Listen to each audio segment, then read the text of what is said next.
હર હર મહાદેવ. નમસ્કાર. આજે અંતરનાદના ખાસ એપિસોડમાં આપ સૌનું સ્વાગત છે. આજે આપણે ચર્ચા કરીશું સ્ત્રી રોગ અને સ્ત્રી શરીરના એવા પ્રશ્નો કે જે શરમ અને સંકોચના કારણે ચર્ચાતા નથી, પૂછાતા નથી. તો આ ચર્ચામાં આપણે આપના એપિસોડમાં આજે આપણી વચ્ચે ઉપસ્થિત છે ડોક્ટર જેપી સુથાર સાહેબ, અને એ આપણા આ પોડકાસ્ટમાં સ્ત્રી રોગ વિશે આપણને જણાવશે. તો સૌથી પહેલા આપણી ચેનલમાં સાહેબનું સ્વાગત છે. સ્વાગત છે સાહેબ આપનું. ખૂબ ખૂબ ધન્યવાદ. સાહેબ, સૌથી પહેલા ચર્ચા કરીશ તો આપ ગાયનેક જર્નીમાં આપની શું સંઘર્ષ અને સફળતા રહેલી છે, તો એના વિશે થોડું આપ અમારા શ્રોતાઓને જણાવશો. મેં મારું MBBS છે એ CMP શાહ મેડિકલ કોલેજ જામનગરથી કર્યું છે. ત્યારબાદ મારું પીજીમાં મેં 1 વર્ષ ડ્રોપ લઈ અને પ્રિપેરેશન કરી, પણ સમહાઉ મારું પીજીમાં સિલેક્શન ના થયું.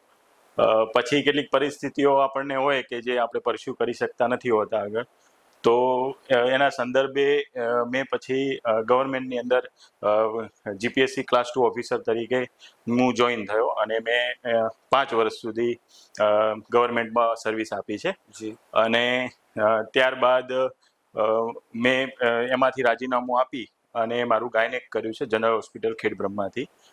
ત્યાંથી મારો કોર્સ પતાયા પછી મેં 1.5 વર્ષ જેવું માંડવી ડૉક્ટર પુનિત ખત્રી સાહેબ જોડે કામ કર્યું છે. ત્યારબાદ મેં દાંતીવાડા જે CHC છે એની અંદર 1 વર્ષ બોન્ડની સેવા જે કમ્પલસરી હોય છે એ આપી છે. અને એના પછી વાત કરું તો મેં મારું લેપ્રોસ્કોપીની અંદર ફેલોશિપ કરી છે ડૉક્ટર પરેશ સોલંકી જોડે, અને ઇનફર્ટિલિટીમાં ફેલોશિપ મેં ડૉક્ટર પરેશ પટેલ સાહેબ જોડે કરી છે. અને ફિટલ મેડિસિનની એક્સક્લુઝિવ મેં ડૉક્ટર દેવલ સર જોડેથી ફેલોશિપ કરી છે. અને અત્યારે છેલ્લા 1.5 વર્ષથી હું મારું પોતાનું હોસ્પિટલ અહીંયા શિવ ગાયનેક હોસ્પિટલ ચલાવી રહ્યો છું. સાહેબ, આપનો એક્સપિરિયન્સ બહુ બહોળો છે. તો સર, આપણે આજ સુધી તમે હજારો ડિલિવરી કરાવી છે, તો અત્યારે પણ જ્યારે કોઈ ડિલિવરી થાય અને બાળકનો રડવાનો પહેલો અવાજ સાંભળો છો, ત્યારે તમને એ ક્ષણ કેટલી રોમાંચિત કરે છે? કંદરભાઈ, એક્સાઇટમેન્ટ વસ્તુ એવી છે ને કે એ તમારા મોટિવેશનને ઇમ્પ્રોમ્પ્ટુ રાખે છે, અને એ તમને આગળ વધવા માટે પ્રેરિત કરે છે. અને મારી કરિયરની શરૂઆત છે એટલે 100% જ્યારે બી કોઈ બાળકનો જન્મ થાય અને એક સુખ શાંતિથી જ્યારે મધર અને બચ્ચું બંને એક સ્વસ્થ કન્ડિશનમાં હોય ત્યારે એકદમ આપણને ખુશી થવી એ સ્વાભાવિક છે. સાહેબ, આપે વાત કરી કે હજારો ડિલિવરી થઈ હશે અને આપે પાસ્ટમાં બી ઘણી હોસ્પિટલ્સમાં કામ કર્યું છે, તો આપના કરિયરમાં એવો કોઈ કિસ્સો જાણવા મળ્યો આપણને જ્યારે એવું લાગે કે મેડિકલ સાયન્સ કરતાં પણ કોઈ ઉપરી કુદરતી શક્તિ છે, એવું તમને ક્યારે ફીલ થયું ખરી? મેડિકલ સાયન્સમાં અને આમ પણ જનરલી પણ તમને ઘણીવાર એવું આપણી સાથે એવું બનતું હોય છે કે જેને આપણે લોજિકલી એક્સપ્લેન કરી નથી શકતા. એટલે કોઈ વસ્તુને આપણે લોજિકલી કે સાયન્ટિફિકલી એક્સપ્લેન ના કરી શકીએ તો આપણે એને એક્ટ ઓફ ગોડ માનીએ કે આ કંઈક મિરેકલ છે, કંઈક કુદરતી શક્તિ છે જે આ કરી રહી છે. જી. તો મેડિકલ ફિલ્ડમાં પણ એવું જ છે કે જ્યારે આપણે ખાસ કરીને ઇનફર્ટિલિટીનો કોઈ એવું પેશન્ટ હોય કે જેને આપણે બહુ જ આપણને એવું હોય કે ના, આને તો પ્રેગ્નન્સી રહેવું છે નહીં, અને ઘણીવાર એકદમ નેચરલી કન્સીવ કરતા હોય છે. ઘણા એવા પેશન્ટ, ઘણા એવા કોમ્પ્લિકેશન હોય, આપણને એવું લાગે આ કોમ્પ્લિકેશનમાંથી આ પેશન્ટ તો બહાર નહીં આવી શકે, અથવા તો બહુ એની મોર્બિડિટી અથવા મોર્ટાલિટી થશે, એવા પેશન્ટ પણ સર્વાઈવ થઈ જતા હોય છે. તો એની પાછળનું ઘણીવાર આપણને એનું લોજિકલ રિઝનિંગ આપણે એને સમજી ના શકીએ, એટલે આપણે એવું માની લઈએ કે આ એક ચમત્કાર છે અથવા તો કોઈ દૈવીય શક્તિ છે. તો 100% આવા અનુભવો થતા જ હોય છે. સાહેબ, અત્યારે બદલતી લાઈફસ્ટાઈલની વાત કરીએ તો આજની દીકરીઓમાં 10-11 વર્ષે જે પીરિયડ શરૂ થઈ જાય છે, તો એના માટે લાઈફસ્ટાઈલ કે કોઈ બીજા અન્ય કારણો જવાબદાર છે? આપ શું માનો છો? લાઈફસ્ટાઈલ ઘણા બધા કારણોમાંનું એક કારણ છે. વહેલા પીરિયડ્સ આવા, જેને આપણે અર્લી મેના કહીએ છીએ, એના કારણોમાં એન્વાયરમેન્ટલ હોય છે, જીનેટિક હોય છે, અને લાઈફસ્ટાઈલ પણ હોય છે. લાઈફસ્ટાઈલમાં જે અત્યારે જંક ફૂડ છે કે જે ફેટી ફૂડ છે, એ બધા આપણે જ્યારે વધારે લેતા હોઈએ છીએ તો આપણને એવું જનરલી જોવા મળે છે કે પીરિયડ્સ થોડા અર્લી આવતા હોય છે. તો ડેફિનેટલી લાઈફસ્ટાઈલનો એક ઇમ્પોર્ટન્ટ ભાગ એમાં છે. સાહેબ, આગળ વાત કરીએ તો બજારમાં મળતા વી વોશ કે જે પ્રાઇવેટ વોશ મળે છે, તો એ શું ખરેખર જરૂરી છે અને એ કુદરતી પીએચ ને કેટલી હદે નુકસાન પહોંચાડે? સામાન્ય રીતે જે મહિલાઓનો પ્રાઇવેટ પાર્ટ છે જી. એની અંદર જે પીએચ છે જે સામાન્ય રીતે એસિડિક તરફ હોય છે, જે 3.8 થી 4.5 વચ્ચે રહેતી હોય છે. અને આપણા શરીરની બંધારણ જ એવું છે કે એની અંદર એવા જે ગુડ બેક્ટેરિયા આપણે કહેતા હોઈએ લેક્ટોબેસિલસ ને એ હોય છે, એ વજાઇનલ જે પીએચ છે એને મેન્ટેન કરતા જ હોય છે. એ કુદરતી જ પ્રોસેસ છે, એને તમારે અલગથી કંઈ કરવાનું હોતું નથી. મોટાભાગની જે સાયન્ટિફિક સ્ટડીઝ થયા છે, જે રિસર્ચ થયા છે, એમાં વજાઇનલ વોશના ને કોઈ સપોર્ટ કરતું નથી. સ્પેસિફિકલી જે અંદરથી સફાઈની વાત છે એને સપોર્ટ નથી કરતા. હા, બહારનું વલ્વલ વોશ છે કે એનાથી કંઈ નુકસાન થતું હોતું નથી. પણ ઘણીવાર ઓવર વોશિંગ જ્યારે વજાઇનાનું કરવામાં આવે ત્યારે એ ગુડ બેક્ટેરિયાનો નાશ થાય તો વધારે પડતું ઇન્ફેક્શન થવું, અને ઘણીવાર એવું થતું હોય છે કે યુટીઆઈ અથવા તો એનાથી પણ વધારે બીજા ઇન્ફેક્શન લાગવા એ જોવા મળતું હોય છે. તો સામાન્ય રીતે જ્યારે તમારો ડૉક્ટર તમને પ્રિસ્ક્રાઇબ કરે છે કે તમને કોઈ ઇન્ફેક્શન છે ઓલરેડી, એની તમારી ટ્રીટમેન્ટ ચાલે છે અને એક સ્પેસિફિક ટાઈમ પીરિયડ દરમિયાન તમારો ડૉક્ટર તમને કહે છે કે તમે આટલા સમય દરમિયાન તમે આનો યુઝ કરી શકો અને એને કઈ રીતના યુઝ કરવાનું એ તમને સમજાવતા હોય છે, તો એ રીતે કરી શકાય છે, પણ ડેલી યુઝ ના કરવો જોઈએ. સાહેબ, menstrual cup versus sanitary pad, એક ડોક્ટર તરીકે તમારી પસંદગી શું હોઈ શકે અને મેન્સ્ટ્રુઅલ કપ શું વર્જિનિટી ઉપર અસર કરે ખરા? છે કે menstrual cup versus sanitary pad, તો એમાં વર્સિસ જેવું નથી.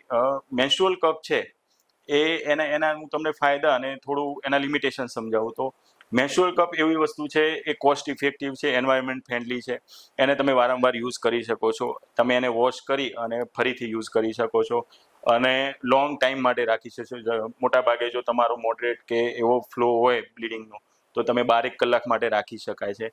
અને એમાં એના વિરોધમાં કંઈ હોય તો એ છે કે એમાં તમારે એને વારંવાર વોશ કરવું પડે, તો એ છે.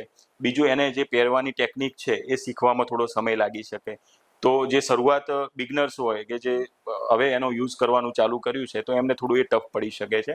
જ્યારે સેનિટરી પેડ એવું છે જે બહાર જ મૂકવાનું હોય છે અને એ ઇઝીલી તમે એને ઉપયોગ કરી શકો છો. અને એના વિરોધમાં વાત કરીએ તો એને તમારે વધારે ફ્લો હોય તો તમારે 4-5 કલાકે પણ એને બદલવું પડે, અને પ્લસ એનું કોસ્ટ પણ પેલા કપ કરતા વધારે પડે. અને બીજું, એને ડિસ્કાર્ડ કરવાની ને એ બધી પણ થોડી ટેબુ ને સમસ્યાઓ રહે. તો એ છે, દરેક સ્ત્રી એ પોતાની ચોઈસ પ્રમાણે અને પોતાના કમ્ફર્ટ પ્રમાણે બેમાંથી કોઈ પણ ઉપયોગ કરી શકે. અને તમારા પ્રશ્નનો બીજો ભાગ કે શું મેન્સ્ટ્રુઅલ કપ વર્જિનિટી લૂઝ કરી શકે કે નહીં, તો એ એકદમ મિથક છે. એમાં કોઈ સત્ય નથી. મેન્સ્ટ્રુઅલ કપથી વર્જિનિટી લૂઝ થવી ને એમાં કોઈ સાયન્ટિફિક પુરાવા નથી. સાહેબ, આગળ વાત કરીએ પીસીઓડી અને પીસીઓએસ, એ બંને વચ્ચેનો તફાવત શું અને શું કસરત કરવાથી કે વજન ઘટાડવાથી આ સમસ્યા દૂર થઈ શકે ખરા? નામ બદલવાની શ્રેણીઓ ચાલે છે ને, એમાં હવે પીસીઓએસ નું નામ પણ બદલાઈ ગયું છે. એને હવે PMOS કહે છે, એટલે poly endocrine metabolic ovarian syndrome. બહુ મોટું અને ભરચક નામ આપી દીધું છે, પણ વસ્તુ એ જ છે, ખાલી નામ બદલ્યું છે. લેન્સેટ જનરલ હમણાં જ થોડા દિવસો પહેલા જ પ્રકાશિત થયું છે. નામ બદલાયું છે. નામ બદલાવા પાછળનું લોજિકલ રીઝનિંગ છે એની પાછળ કે કેમ નામ બદલાયું છે. પહેલા તો પીસીઓડી અને પીસીઓએસ વચ્ચેના તફાવતની વાત કરું તો સામાન્ય રીતે પેશન્ટ માટે, દર્દી માટે એ એક જ વસ્તુ છે. પણ અમારા માટે અમે માનીએ તો પીસીઓડી એ એક ડિસીઝ છે, જ્યારે પીસીઓએસ આપણે કહેતા જે પહેલા એને એ સિન્ડ્રોમ છે, જેને PMOS કહે છે. એટલે એની અંદર કેવું છે કે એક કરતાં વધારે એન્ડોક્રાઇન સિસ્ટમ ઇન્વોલ્વ થઈ છે, મેટાબોલિક સિસ્ટમ ઇન્વોલ્વ થાય છે, બરાબર, અને ઓવેરિયન તો છે જ, બરાબર. તો એટલા માટે એને સિન્ડ્રોમ કહે છે. અને બીજો પ્રશ્ન માફ કરજો, શું હતું તમારો બીજો ભાગ એનો? શું માત્ર આ બીમારી વજન ઘટાડવાથી કે કસરત કરવાથી દૂર કરી શકાય? અચ્છા, માત્ર શબ્દ આપણે કાઢી નાખીએ, પણ જે કસરત કરવાથી અને ડાયટથી 100% એમાં ફાયદો થાય જ છે. કારણ કે જ્યારે ઇન્સ્યુલિન રેઝિસ્ટન્ટ હોય ત્યારે એનું બોડી વેઇટ ગેઇન થવું, એકન થવા, પછી મોઢા ઉપર બેનોને વાળ આવવા, મૂછો આવવી, આ બધી સમસ્યાઓ પીસીઓએસમાં થતી હોય છે અને ઘણીવાર ઇન્ફર્ટિલિટી પણ જોવા મળતું હોય છે. તો ડેફિનેટલી તમે જ્યારે વજન ઘટાડો છો તો તમારી ઇન્સ્યુલિન સેન્સિટિવિટી વધે અને એમાં તમને રાહત થતી હોય છે. એકલી એક્સરસાઇઝ ને ડાયટની ઘણીવાર તમે એની શાના માટે ટ્રીટમેન્ટ કરાવવા માંગો છો, પીસીઓએસ ઇરેગ્યુલર સાયકલ છે એટલે કરાવવા માંગો છો, તમને એકને છે, ઇર્સ્યુટિઝમ છે, ઇનફર્ટિલિટી છે, તો એ પ્રમાણે એની સાથે આપણે મેડિકેશન પણ આપી શકીએ છીએ. તો એક કમ્બાઇન એપ્રોચથી એની ટ્રીટમેન્ટ કરવી એ વધારે યોગ્ય હોય છે. સાહેબ, આપણે પીસીઓએસ માં વાત કરી કે ચહેરા પર વાળ આવે, ખીલ થાય, તો આવી સમસ્યા થાય ત્યારે આપણે ગાયનેક જોડે જવું જોઈએ કે ડર્મેટોલોજીસ્ટ જોડે જવું જોઈએ? જો ચહેરા ઉપર વાળ આવવા, એકને થવા એ મોસ્ટલી કોસ્મેટિક વસ્તુ છે. એને ગાયનેકને એટલું સંબંધ નથી. મોસ્ટલી પેશન્ટ પીસીઓએસ ના અમારી જોડે આવતા હોય તો એ યા તો ઇનફર્ટિલિટી હોય, કાં તો પછી ઇરેગ્યુલર સાયકલ ને એવું હોય ત્યારે આવતા હોય. જ્યારે ઇર્સ્યુટિઝમ છે, વાળ છે, તો તમે જે મોઢા ઉપર ને મૂછો ઉપર ને આવતા હોય છે, તો એના માટે તમે ડર્મેટોલોજીસ્ટનો સંપર્ક કરી શકાય અને એને ત્યાંથી ટ્રીટમેન્ટ લઈ શકાય. એ વધારે સારું પણ રહે અને કોસ્મેટિકલી પણ એમાં સારા રિઝલ્ટ મળે. સાહેબ, આજના સમયમાં લોકો ઇમરજન્સી પિલ્સને સામાન્ય ટેબ્લેટ્સની જેમ યુઝ કરવા લાગ્યા છે, તો શું આના લીધે કોઈ હોર્મોન્સ પર ઇફેક્ટ અસર થાય ખરી? ઇમરજન્સી પિલ્સમાં નામ જ છે ઇમરજન્સી, એટલે એને આપણે ઇમરજન્સીમાં જ ઉપયોગ કરવાનો હોય. સામાન્ય રીતે જ્યારે અનપ્રોટેક્ટેડ શારીરિક સંબંધો રાખ્યા હોય તો એના 72 કલાકમાં આપણે ઇમરજન્સી પિલ લેવાની થતી હોય છે અને મોટા ભાગે 91% એ આપણને પ્રોટેક્શન આપતી હોય છે. પણ એનો રેગ્યુલર યુઝ કરવો એ તાવ નથી.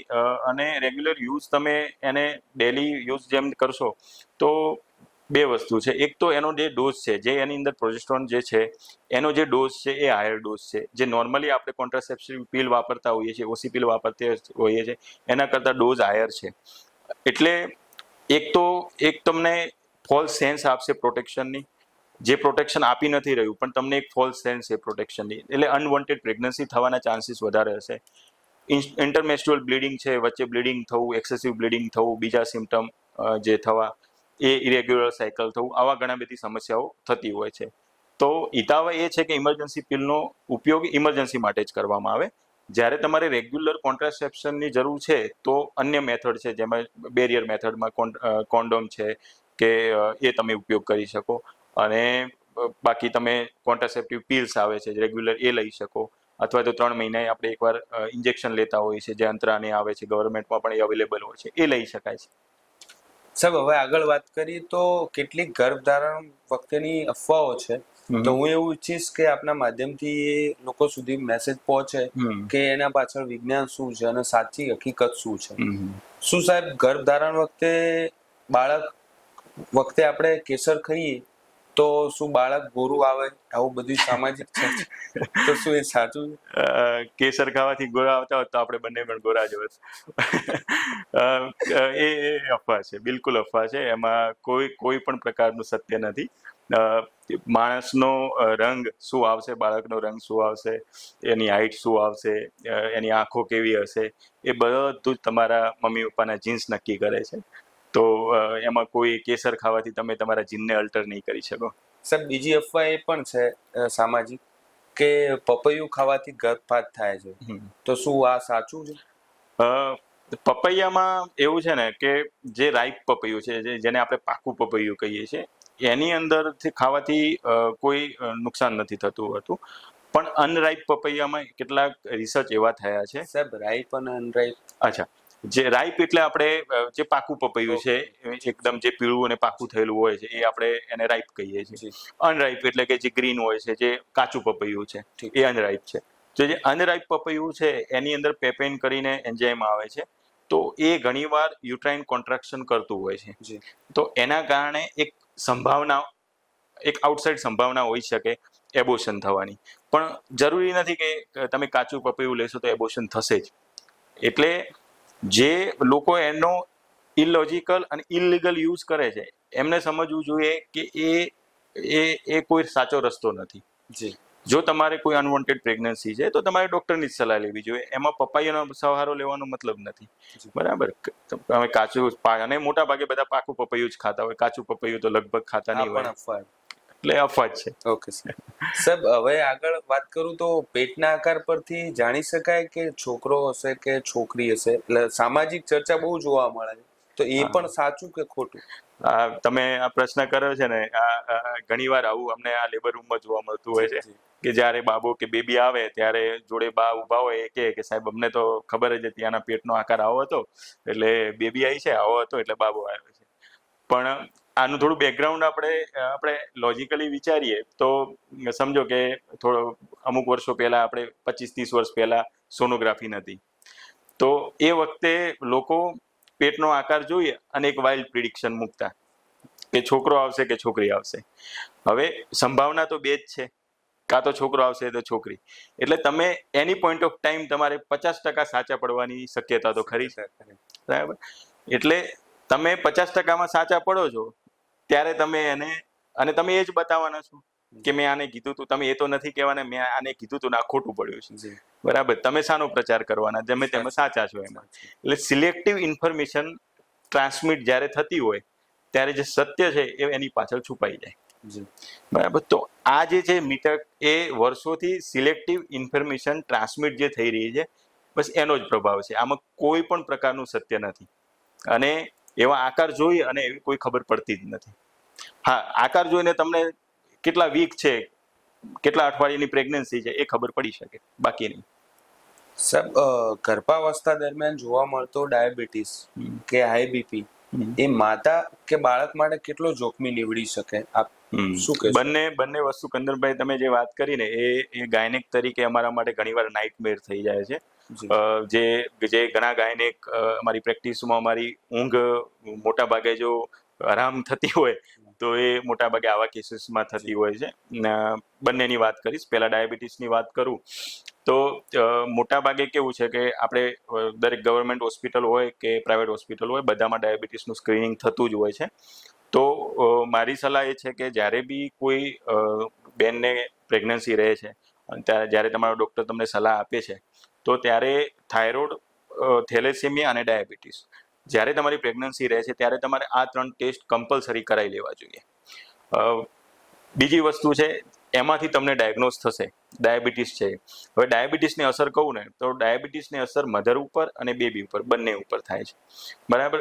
બેબી ઉપર એ રીતના થાય છે કે બેબીનો બર્થ વેટ જે આવવો જોઈએ, જે ફૂલ ટર્મ પ્રેગ્નન્સી પહોંચે ત્યારે વેટ આવવો જોઈએ, ઘણીવાર એટલો બધો વધારે હોય છે કે નોર્મલ ડિલિવરી શક્ય નથી બનતી. અથવા તો આપણે નોર્મલ ડિલિવરીનો ટ્રાયલ આપીએ તો ઘણીવાર બાળક અટકી જવું, ઓબ્સ્ટ્રક્ટેડ લેબર જે અમારામાં કહેતા હોય એ થવું, ઘણીવાર પીપીએચ થવું, એટલે બેનને ડિલિવરી પછી વધારે પડતું ખૂન પડવું, પછી બાળકની અંદર ઘણી બધી હૃદયની અને અલગ અલગ જે ખોડખાપણો આવી, એ ડાયાબિટીસવાળા પેશન્ટમાં વધારે જોવા મળતું હોય છે. એટલે ડાયાબિટીસ જ્યારે હોય ત્યારે એનું મેટિક્યુલસલી પ્લાનિંગ કરી એનો ડોઝ, જે દવા છે, કાં તો ઇન્જેક્શન ચાલુ હોય તો ઇન્જેક્શન, એને ટાઈમલી લેવા, ટાઈમલી એનું ચેકિંગ થવું એ બહુ જરૂરી છે. ડાયાબિટીસમાં ઘણીવાર એવું પણ જોવા મળેલું છે કે અમે બપોરે, હું મારો જ એક અનુભવ કહું તો હું પહેલાં જે એક હોસ્પિટલમાં કામ કરતો હતો, અમે બપોરે પેશન્ટને દાખલ કરેલું કે આપણે આનું સિઝેરિયન કરવાનું છે, ડાયાબિટીસ છે એટલે. અને ડાયાબિટીસ હોય એટલે મોટા ભાગે સેફ સાઈડ સિઝેરિયન જ લેતા હોઈએ છીએ. તો માનો કે 5 વાગ્યાનું આપણું પ્લાનિંગ હતું કે 5 વાગે આપણે લેશું, બરાબર? તો 5 વાગ્યા પહેલાં જ એનું છે બચ્ચું, એ અંદર જ એના ધબકારા બંધ થઈ ગયા. અને આપણે જ્યારે એડમિટ કર્યું ત્યારે આપણે જોયું છે ધબકારા એના ઓકે છે, બધું બરાબર છે, છતાં પણ તો ડાયાબિટીસ ઘણીવાર આટલું નોટોરિયસ સાબિત થતું હોય છે. તો એમાં બહુ જ મેટિક્યુલસલી પ્લાન કરવું પડતું હોય છે અને બહુ જ ધ્યાન દેવું પડતું હોય છે, પેશન્ટને પણ અને ડૉક્ટરને પણ. બીજી વાત તમે હાઇપરટેન્શનની કરી, એટલે બીપીની કરી, જે આપણે PIH કહીએ છીએ, પ્રેગ્નન્સી ઇન્ડ્યુસ હાઇપરટેન્શન.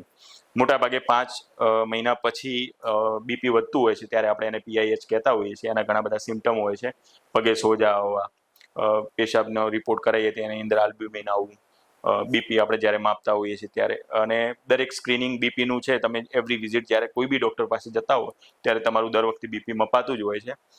હવે હાઇપરટેન્શનની વાત કરું તો એમાં એવું છે ને કે ઘણીવાર 5 મહિને, ઘણીવાર 6 મહિને, ઘણીવાર 7 મહિને, ઘણીવાર 8 મહિના સુધી બીપી એકદમ નોર્મલ હોય અને 9મો બેસે ત્યારે પણ બીપી વધી જાય. તો આ વસ્તુ પેશન્ટને સમજાવવી ઘણીવાર અઘરી બહુ થઈ જતી હોય છે. કે પેશન્ટ વચ્ચે જ એક પેશન્ટ મારી જોડે હતું, એ એકદમ રેગ્યુલર દવા લે છે, આપણે રેગ્યુલર એનું ચેકઅપ ચાલે છે. એકવાર આવ્યું છે તો બીપી થોડું બોર્ડર લાઈન વધારે આવ્યું, આપણે એના રિપોર્ટ કરાયા તો રિપોર્ટમાં આપણને PIH ડાયગ્નોઝ થયું છે. હવે આપણે પેશન્ટને એક્સપ્લેન કરીએ છીએ તો પેશન્ટનો કાઉન્ટર સવાલ એવો હોય છે કે સાહેબ અમે તો રેગ્યુલર તમારી જોડેથી દવા લઈએ છીએ, તમે બોલાવો ત્યારે આવીએ છીએ, તો અમારું બીપી કેમ વધ્યું? તો પેશન્ટને ત્યારે એ એક્સપ્લેન કરવું કે આ બીપી વધવું એ નેચરલ જે પ્રેગ્નન્સીનો ફિનોમિના છે એમાંથી વધ્યું છે, આપણે રાઈટ ટાઈમે ડાયગ્નોઝ કર્યું છે, અને ડાયગ્નોઝ થયા પછીની જે પ્રોસેસ છે ને એ પણ બહુ ઇમ્પોર્ટન્ટ છે. જ્યારે તમને ડૉક્ટર કહે કે તમારું બીપી વધારે છે, તમારે આટલા દિવસમાં ફોલોઅપ લેવાનું છે, ત્યારે તમારે બતાવવું જ જોઈએ. બાળકનો જે ડોપલર ટેસ્ટ, એટલે બીપીની બે રીતે અસર, એક મધર ઉપર થાય, એક બાળક ઉપર થાય. મધર ઉપર થાય તો એમાં આપણે યુરિનના રિપોર્ટ, કિડનીના રિપોર્ટ, અને સમજો કે બીપી મધરનું જ્યારે વધે છે ત્યારે એના ઓલમોસ્ટ દરેક એની જે સિસ્ટમ છે એના ઉપર એની અસર થતી હોય છે. એટલે આપણે એને કિડનીના રિપોર્ટ કરાવતા હોઈએ છીએ, આપણે એના લોહીના રિપોર્ટ કરાવતા હોય, પેશાબના રિપોર્ટ કરાવતા હોઈએ છીએ, બીપી મેજર કરતા હોઈએ છીએ. એના ઉપરથી આપણે મધરની કન્ડિશન વિશે જાણતા હોઈએ છીએ. અને સોનોગ્રાફી થ્રુ ડોપલર સ્ટડી હોય છે, જેમાં બાળકને કેટલું લોહી મળી રહ્યું છે, એનો પ્રવાહ કેવો છે એ આપણે જોતા હોઈએ છીએ. તો એ બંને થ્રુ આપણને ખબર પડે, અને એ છે એના બે વચ્ચેથી આપણે નિર્ણય લેવાનો છે. જે નિર્ણય લેવાનો છે એ પણ એકદમ સમજો ને કે એક પાતળી દોરી ઉપર ચાલવા જેવું હોય છે, કે એક બાજુ આપણે બાળક પણ બચાવવાનું છે અને એક બાજુ આપણે મધરને પણ રિસ્ક ના થાય એ જોવાનું હોય છે. તો જ્યારે પણ મારી દરેક પેશન્ટને, તમારા શ્રોતામાં જે સાંભળતા હોય એમને બધાને સલાહ છે, જ્યારે તમારો ડૉક્ટર તમને કહે તમારું બીપી વધારે છે તો એને ગંભીરતાથી લઈ, ગભરાવાની જરૂર નથી હોતી, ગંભીરતાથી લેવાની જરૂર હોય છે. અને તમારા ડૉક્ટર કહે તમે એ પ્રમાણે રિપોર્ટ્સ કરાવવા જોઈએ, એ પ્રમાણે દવા લેવી જોઈએ, અને એ પ્રમાણે ફોલોઅપમાં રહેવું જોઈએ, અને એનું ટાઈમલી ડિસિઝન લઈ લેવાય એ બહુ ઇમ્પોર્ટન્ટ છે. શું સાહેબ ખરેખર ડોક્ટરો આજના સમયમાં પૈસા માટે સિઝેરિયન કે સી સેક્શન ઓપરેશન કરે છે, કે નોર્મલ ડિલિવરી હવે સામાન્ય પબ્લિક માટે એક સપનું બની રહ્યું છે? કંદરભાઈ, જે નોર્મલી રોપ્શન ક્રાઇટેરિયા છે એ પ્રમાણે 15% છે એ નોર્મલ ડિલિવરી થાય, બરાબર. 15% છે એ સિઝેરિયન સેક્શન થાય, બાકીની નોર્મલ જ થાય. હવે કોઈ પણ સેટઅપ તમે ઉઠાવશો એની અંદર એવું નથી કે એક્સક્લુઝિવ સિઝેરિયન સેક્શન જ થાય છે, નોર્મલ ડિલિવરી થતી જ હોય છે. સિઝેરિયન સેક્શનના જે ઇન્ડિકેશન છે, મેં જેમ આગળ જ વાત કરી કે ડાયાબિટીસ છે, બીપી છે, બરાબર છે, રાહ હોય છે, નીચેનો માર્ગ સાંકડો છે, બાળકનું વજન વધારે છે, એવા ઘણા બધા કારણો હોય છે કે જેની અંદર સિઝેરિયન સેક્શન થતા હોય છે. એટલે નોર્મલ ડિલિવરી પણ થઈ રહી છે, સિઝેરિયન સેક્શન પણ થઈ રહ્યા છે, પણ તમારું ટ્રીટમેન્ટ ક્યાં ચાલે છે, તમારા લેબર ડિલિવરીનો પ્રોગ્રેસ કેવો છે, પેશન્ટની પેઇન સહન કરવાની શક્તિ કેટલી છે, એ બધા ઉપરથી ડિસાઇડ થતું હોય છે કે નોર્મલ થાય કે સિઝેરિયન થાય.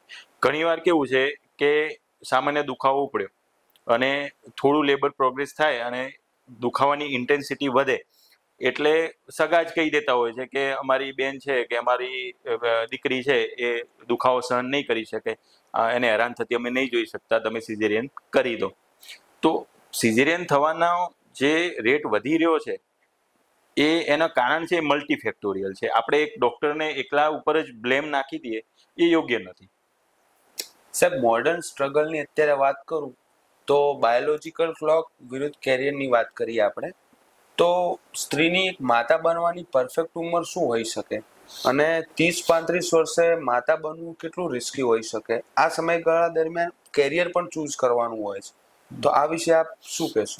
આઈડિયલ એજ છે જે બધા જ ફિઝિયોલોજીકલ આપણે બાઉન્ડ્રીઝ બધી જોઈ અને જોઈએ તો 25 થી 30 છે એ એકદમ આઈડિયલ એજ છે પ્રેગ્નન્સી રહેવા માટે. હવે વાત કરીએ 30 ઉપર પ્રેગ્નન્સી, શું આજના સમયમાં 30 નહીં, 35 ઉપર અને 40 ઉપર પણ પ્રેગ્નન્સી રહે છે, અને ઘણીવાર એકદમ બહુ જ સારા આઉટકમ સાથે એકદમ અનઇવેન્ટફુલ થતી હોય છે. પણ એની સાથે કેટલાક રિસ્ક એસોસિએટેડ હોય એ આપણે સમજવું જોઈએ. જેમ કે 30 ઉપર જ્યારે પ્રેગ્નન્સી રહે છે ત્યારે મિસકરેજ એટલે એબોર્શન થવાના ચાન્સીસ હાયર હોય છે. બાળકને કેટલાક રંગસૂત્રોની ખામી, ખોડખાપણ આવવાની શક્યતાઓ વધારે હોય છે, અને 35 ઉપર થાય ત્યારે એ જોખમ ઓર બી વધારે હોય છે. સાથે સાથે દર્દીને બીજી કોમોર્બિડિટીઝ થવાની શક્યતા પણ હોય છે, જેમાં હાઇપરટેન્શન છે, ડાયાબિટીસ છે, મિસકરેજ થવું, એબનોર્મલ પ્લેસેન્ટેશન થવું. તો આ બધું છે એ જ સાથે એના રિસ્ક હોય જ છે. પણ એવું નથી કે જો કોઈને કરિયરની ચોઇસીસ કે જીવનના સંજોગો કારણે તમે 30 કે 35 સુધી એ પ્રેગ્નન્સી નથી રાખી શક્યા, તો એમને કંઈ એવું નાસીપાસ થવાની જરૂર નથી. અત્યારે મોડર્ન સાયન્સ એટલું તો છે જ કે તમને તમારી પ્રેગ્નન્સીને સેફ રીતે પૂરી કરી શકે, અને એના કોમ્પ્લિકેશન્સ હોય તો પણ એ સ્વીકારી અને એ પ્રમાણે આપણે કામ કરવું પડે. સાહેબ, અત્યારની મોડર્ન ટેકનોલોજીની આપ વાત કરી રહ્યા છો, ત્યારે એગ ફ્રીઝિંગ કરીને ટેકનોલોજી છે, તો એ શું છે અને સામાન્ય સ્ત્રી માટે સેફ અને પરવડે તેવો વિકલ્પ કહી શકાય ખરા?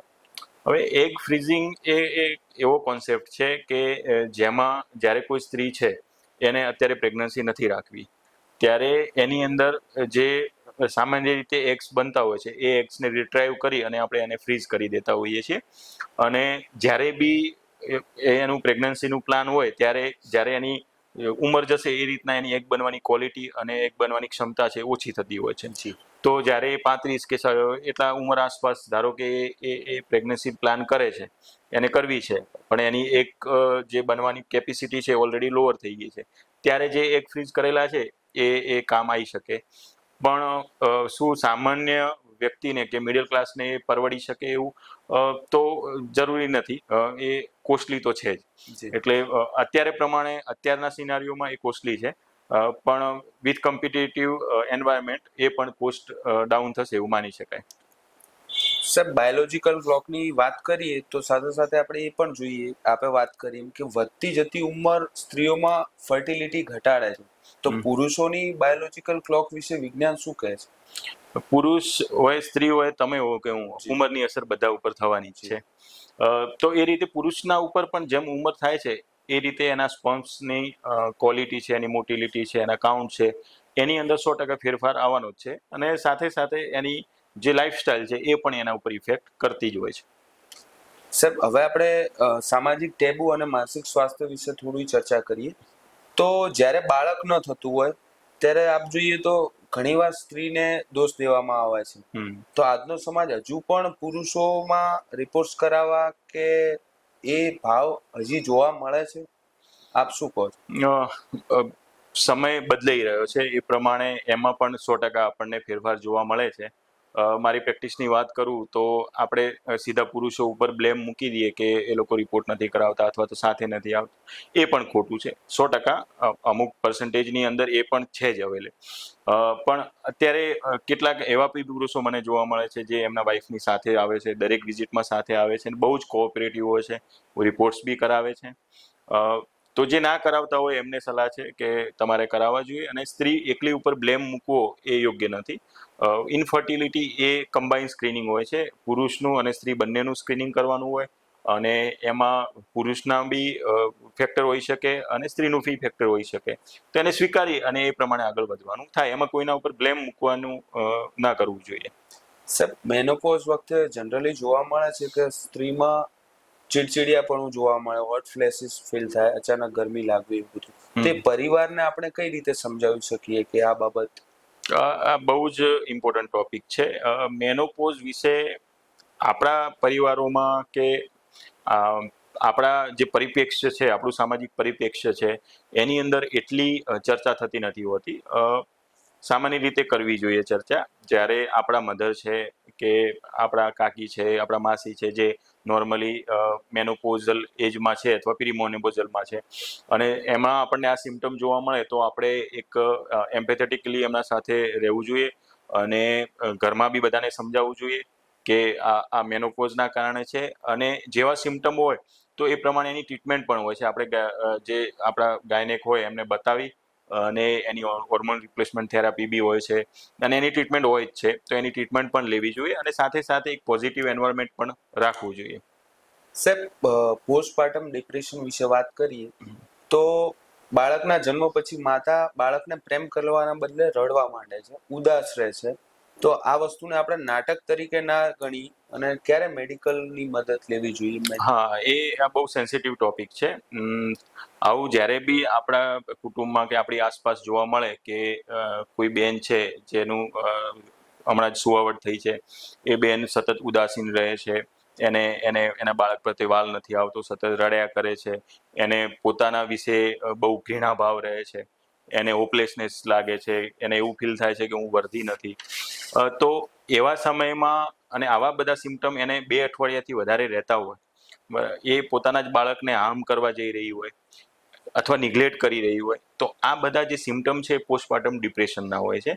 તો 2 અઠવાડિયા સુધી આવા સિમ્ટમ રહે તો 100% આપણે મનોચિકિત્સક એટલે કે સાયકિયાટ્રિક ડૉક્ટરની સલાહ લઈ અને કાઉન્સેલિંગ અને જે બી એની ટ્રીટમેન્ટ છે એનું કન્સલ્ટેશન કરવું જ જોઈએ. એને નાટક માની લેવું, એને ભૂત માની લેવું, એને બીજા દોરડા ધાગા કરવા એનાથી બેટર છે કે તમે એને સાયકિયાટ્રિક કન્સલ્ટેશન કરી અને એનું યોગ્ય સારવાર લેવી જોઈએ. સાહેબ, આગળ વાત કરીએ તો બ્રેસ્ટમાં જોવા મળતી ગાંઠ તો એ કેન્સર જ હોય છે, અથવા એને આપણે જાતે સેલ્ફ એક્ઝામિન ક્યારે કરી શકીએ અને કેવી રીતે કરી શકીએ? જે બેસ્ટ સ્ક્રીનિંગ ટૂલ છે બ્રેસ્ટ કેન્સર માટેનું કે કોઈ પણ ગાંઠ માટેનું, એ બ્રેસ્ટ સેલ્ફ એક્ઝામિનેશન જ છે. કોઈ પણ સ્ત્રી જ્યારે પોતે નાહવા જતા હોય ત્યારે નોર્મલી ક્લોકવાઇઝ એન્ટી ક્લોકવાઇઝ પોતાના બ્રેસ્ટનું સામાન્ય રીતે તપાસ કરી શકે. એમાં એને કોઈ પણ ગાંઠ જેવું કે અંદર ફીલ થાય તો એને ડૉક્ટરને કન્સલ્ટ કરવું જોઈએ અને એના રિપોર્ટ્સ આવે છે એ કરાવવા જોઈએ. તો જેથી અને દરેક ગાંઠ એ કેન્સરની હોવી એ જરૂરી નથી. ઘણીવાર બ્રેસ્ટની અંદર સામાન્ય રીતે જો ધાત્રી માતા હોય તો એને ઘણીવાર દૂધનો ભરાવ હોય, એબ્સેસ હોઈ શકે છે, એને ઘણીવાર ચરબીની ગાંઠ બી હોઈ શકે છે. તો એ ઘણા બધા હોય છે. ગાંઠ હોવી એટલે કેન્સર જ માની લેવું જરૂરી નથી. જ્યારે બી ગાંઠ હોય તો એની તપાસ કરી લેવી જરૂરી છે. તપાસ કરી અને આપણે નિદાન ઉપર આવીએ છીએ. ઘરે બેસી અને આપણે એને પ્રિઝમ્પશન કરવું કે આ કેન્સર જ છે અને ખોટા સ્ટ્રેસમાં રહેવું એ યોગ્ય નથી. સાહેબ, એક બીજી અફવા પણ જોવા મળે છે કે વાયરવાળી બ્રા હોય કે ટાઈટ કપડાં હોય તો એ પહેરવાથી શું કેન્સર થઈ શકે? આ અફવા વિશે આપ શું કહેશો? ના, બિલકુલ મિથક છે. આમાં કોઈ જ સત્યતા નથી. હા, ટાઈટ બ્રા હોય કે વાયર્ડ બ્રા હોય તો એનાથી લોકલ સિમ્ટમ એટલે કે સ્કિનનું ઇરિટેશન થવું અથવા તો જે સ્કિનના નીચે લિમ્ફેટિક ફ્લો હોય એનું ઓબ્સ્ટ્રક્શન થવું કે એવું કંઈ થવું એ સામાન્ય વસ્તુ છે, પણ કેન્સર થવું એના કોઈ પુરાવા નથી. સાહેબ, હવે આપણા પોડકાસ્ટના એક મહત્વપૂર્ણ રાઉન્ડ તરફ આગળ વધી રહ્યા છીએ. રેપિડ ટાઈપનો એક આપને હું સેગમેન્ટ આપને પ્રશ્ન પૂછીશ અને આપણે મનમાં જે પણ પહેલો સવાલનો જવાબ આપના મનમાં આવે એ મને કહેવાનો રહેશે. વિચારવાનો સમય આપ ના લેશો તો થોડું મજા આવશે. ચોક્કસ. સાહેબ, તમને સૌથી વધુ કન્ફ્યુઝ કોણ કરે છે, ગૂગલ કે ડોક્ટર? ગૂગલ. સાહેબ, અફવા એવી પણ જોવા મળે છે કે સફેદ પાણીથી હાડકાં ઓગળે છે, હા કે ના? ના. પીરિયડ્સમાં સાહેબ પેન કિલર લેવી જોઈએ કે સહન કરવું જોઈએ? લેવી જોઈએ. બહુ વધારે પેઇન થાય તો સોનોગ્રાફી કરાવવી જોઈએ. એન્ડોમેટ્રિયોસિસ કે બીજી સમસ્યા, ક્રોનિક પેલ્વિક પેન ને એ બધું હોય તો એનું યોગ્ય નિદાન કરવું જોઈએ. સાહેબ, લેટ પ્રેગ્નન્સી 35 વર્ષ પછી હિંમત કે બેદરકારી? ચોઇસ. સાહેબ, ડિલિવરીમાં આજ સુધીનું પિતાનું સૌથી ફની રિએક્શન? ફની રિએક્શન હોય પણ સામાન્ય રીતે જે ડિલિવરી રૂમની વાત હોય એ ડિલિવરી રૂમમાં જ રહેવી જોઈએ. જી. સ્ત્રી માટે સૌથી નંબર 1 ફૂડ કયું? લીલા પાંદડાવાળી શાકભાજી, સસ્તું અને સારું. સાહેબ, હવે થેન્ક યુ, ખૂબ સરસ જવાબ આપે સર. હવે આપણે ચેકલિસ્ટ તમારા જોડેથી હું લઈશ કે એક સ્ત્રી તરીકે એમને વર્ષમાં એવા કયા 3 રિપોર્ટ્સ જે ફરજિયાત કરાવવા જ જોઈએ? HB જી. એટલે નોર્મલ CBC કરાવવું જોઈએ, પેપ્સમિયર કરાવવું જોઈએ જી અને એક રૂટીન ગાયનેક ચેકઅપ કરાવવું જોઈએ. જી. સાહેબ, આજે આપણે અમારા પોડકાસ્ટમાં આવી અને આપના જ્ઞાનનો લાભ અમને આપ્યો. અમારા દરેક પ્રશ્નોના સીધા અને સરળ કે જે લેંગ્વેજ કહેવાય એ લેંગ્વેજમાં તમે અમને સમજાવ્યા એ માટે અમે અને અમારી ચેનલ આપનો ખૂબ ખૂબ આભારી છીએ. Thank you sir. ખૂબ ખૂબ આભાર કંદરભાઈ. તમે તમારો સમય ફાળવી અને મારી જોડે વાતચીત કરવા માટે આવ્યા. ખૂબ આનંદ થયો અને બહુ જ સરસ કન્વર્સેશન રહી. ખૂબ ખૂબ આભાર તમારો. Thank you sir. આ હતા ડૉક્ટર જગદીશ પી સુથાર સાહેબ, શિવ ગાયનેક હોસ્પિટલ ડીસાથી, જેમણે આપણા ઘણા પ્રશ્નોના જવાબ અંતર્મનથી આપ્યા છે અને આપણા દરેક પ્રશ્નોના સમાધાન અહીંયા કરવામાં આવ્યું છે. તો ફરી મળીશું નવા વિચાર અને નવા સંવાદ સાથે. ત્યાં સુધી જોતા રહો અમારી ચેનલ અંતર્નાદ. Thank you. હર હર મહાદેવ.